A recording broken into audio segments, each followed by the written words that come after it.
दरम्यान शिक्षक आमदारांनी सुद्धा विधान भवनाच्या पायऱ्यांवर आंदोलन केले। पेन्शन योजना, वेतनवाढीच्या विविध मागण्यांसाठी त्यांनी आंदोलन केलेलं आहे।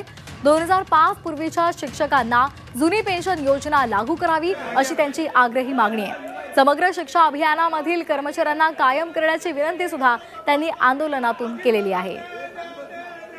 ही दृश्य आपण पाहतोय, शिक्षक आमदारांनी विधान भवनामध्ये आंदोलन केलेलं आहे। 2005 पूर्वीच्या शिक्षकांना जुनी पेन्शन योजना लागू करा अशी त्यांची मागणी आहे। शासकीय कर्मचाऱ्यांप्रमाणे त्यांना सुद्धा जुनी पेन्शन योजना मिळाली पाहिजे, या मागणीसाठी सुद्धा आम्ही धरणे आंदोलन या ठिकाणी करत आहोत। आज राज्यामध्ये 20 पटसंख्येच्या खाली पटसंख्या आली तर ते वर्ग बंद करणार अशा प्रकारची घोषणा सुद्धा शालेय शिक्षण विभागाने केलेली आहे। आज आरटीए कायदा म्हणतो की प्रत्येक राज्यातल्या विद्यार्थ्याला हे शिक्षण मिळालं पाहिजे, नव्हे तर ते सक्तीचं आणि मोफत मिळालं पाहिजे। आणि दुसरीकडे मात्र या कायद्याला छेद देण्याचं काम हे सरकार त्या ठिकाणी करतं।